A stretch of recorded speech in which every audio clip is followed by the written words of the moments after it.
But just like they misjudged with me, they never considered the strength of the human spirit. They never considered what would happen when people cared about each other, when love entered the equation.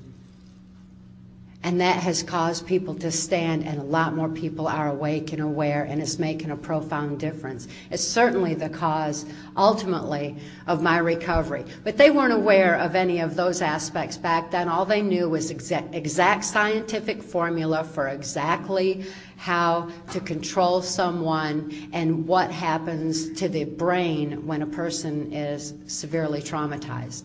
They knew that if a person didn't have any continuity of thought or any awareness of time, that they would have extreme physical endurance. Because when a person does something real exhausting and real extensive for a while, completely forgets about it, the brain doesn't signal the body to be tired, and it's as fresh as it was before it had gone through all the strenuous activity leading up to it. This became a very strong interest for the government in creating what we now know as special forces, or the military special forces that have seemingly superhuman strength and superhuman endurance, superhuman vision, and an ability to carry on and carry out orders that are extraordinary. This was also an opportunity for the government to store secrets within a mind of someone like that, while at the same time having a photographic memory to know exactly how to carry out the various orders. When they began meddling in the subconscious mind, our subconscious mind is the part that controls our breathing, it controls our blood flow, it controls numerous body functions.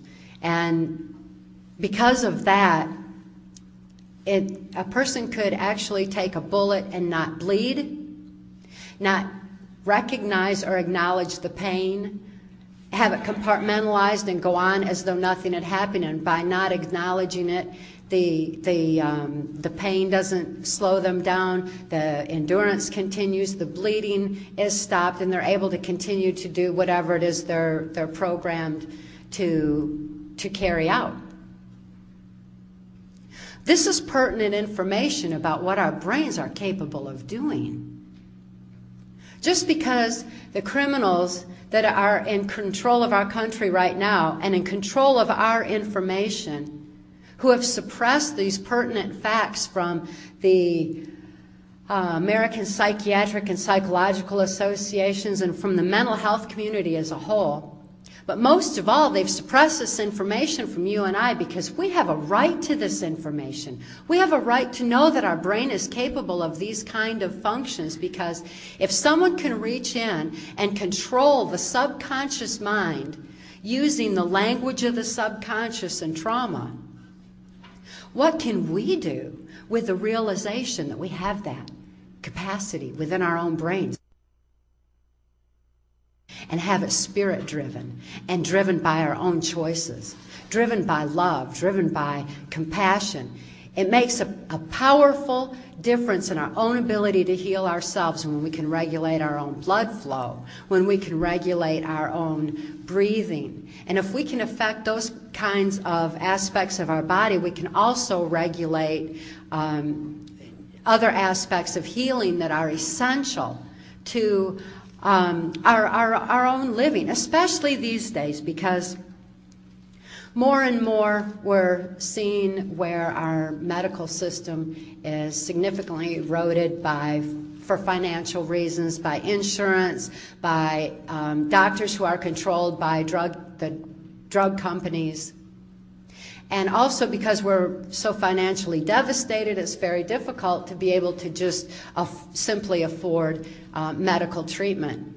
So to know that we have these capacities in our brain is essential today, now more than ever.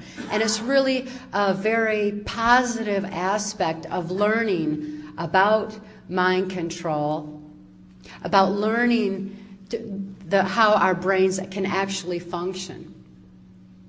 But back in the early 60s when I was growing up.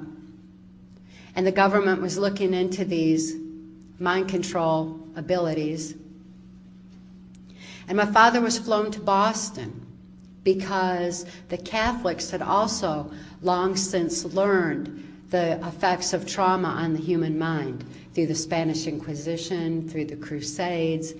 They knew how the mind responds to significant trauma.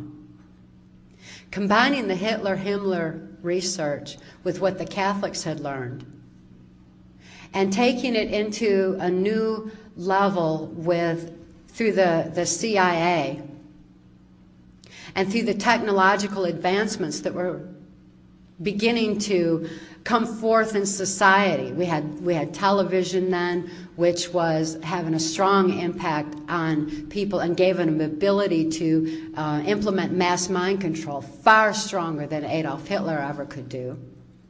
And also through the music, because music was coming on so strong then, and it was learned how harmonics affect the brain function as well. It's like when you hear a specific song, and you can remember something that had happened the first time you ever heard that song. I've heard people say that quite often. Well, I remember what happened. Remember when we were in the car and the song came on, and remember how we fell in love to that song. I mean, people remember certain events with music because the harmonic vibration that affects the neuron pathways of the brain and allows for the song lyrics to go in deeper. So harmonics were coming on real strong as well. My father's role, since he was he only had a 6th grade education, and he earned his living as a worm digger up to that point, and was supplementing the family income with child pornography. He wasn't extremely bright, and yet he had enough intelligence to be able to understand what they were telling him about the way the subconscious mind responds and reacts. Plus, all he had to do was carry out specific orders to make sure that I was in certain places at certain times according to the government specifications. The local politician that had approached my father on selling me into MK Ultra Mind Control was Gerald Ford. This is the same Gerald Ford who went on to become the unelected President of the United States. Gerald Ford's political career escalated significantly, and since I was in MK Ultra Mind Control predominantly under Ford back in those days, then my victimization rose proportionately until I was used on a White House Pentagon level during the Reagan-Bush administration. But nevertheless, Gerald Ford was very much instrumental in bringing mind control not only on an individual basis, but also on a mass mind control level as well, particularly by the time he was in office of president. Consider that Gerald Ford's presidential cabinet included George Bush as head of the CIA, Donald Rumsfeld as Secretary of Defense, Dick Cheney as Secretary of State, Jack Valenti as his press secretary. Of course, many of you know Jack Valenti as head of the Motion Picture Association of America. And he, along with a small handful of corporations, control our medias and decide what information we can be privy to through the television and through the arts.